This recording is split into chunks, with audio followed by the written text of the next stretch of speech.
നമസ്കാരം, കൊട്ടാരക്കര മീഡിയയിലേക്ക് സ്വാഗതം. മെയ് വരെ രാജ്യത്തിന്റെ മിക്ക ഭാഗങ്ങളിലും സാധാരണയിലും ഉയർന്ന താപനില പ്രവചിച്ച് കേന്ദ്ര കാലാവസ്ഥാ വകുപ്പ്. വടക്കുകിഴക്കൻ ഇന്ത്യൻ, പടിഞ്ഞാറൻ ഹിമാലയൻ പ്രദേശം, തെക്കു പടിഞ്ഞാറൻ ഉപദ്വീപ്, പടിഞ്ഞാറൻ തീരം എന്നിവയൊഴികെ രാജ്യത്തിന്റെ മറ്റു ഭാഗങ്ങളിലും ഉഷ്ണതരംഗമുണ്ടാകും. ഇന്ത്യയിലെ ഭൂരിഭാഗം പ്രദേശങ്ങളിലും കുറഞ്ഞ താപനിലയിലും വർധനവ് അനുഭവപ്പെടും. അതേസമയം മാർച്ചിൽ രാജ്യത്ത് സാധാരണയിലും കൂടുതൽ മഴ രേഖപ്പെടുത്താൻ സാധ്യതയുണ്ട്. ദീർഘകാല ശരാശരിയായ 29.9 മില്ലിമീറ്ററിന്റെ 117% മഴ പെയ്യുമെന്നാണ് പ്രവചനം.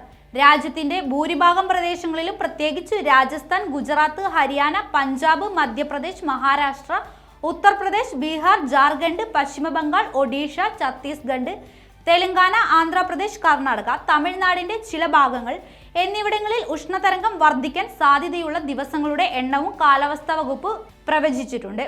മാർച്ച് മുതൽ മെയ് വരെയുള്ള കാലയളവിലാണിത്.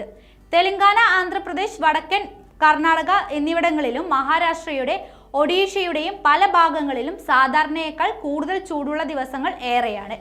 മാർച്ചിൽ രാജ്യത്തെ ഭൂരിഭാഗം പ്രദേശങ്ങളിലും സാധാരണയിലും കൂടുതലും മഴയാണ് പ്രതീക്ഷിക്കുന്നത്. അതേസമയം IMD അറിയിപ്പ് പ്രകാരം മാർച്ചിൽ ഉത്തരേന്ത്യയിലും മധ്യ ഇന്ത്യയിലും ഹീറ്റ് വേവ് അവസ്ഥ പ്രതീക്ഷിക്കുന്നില്ല.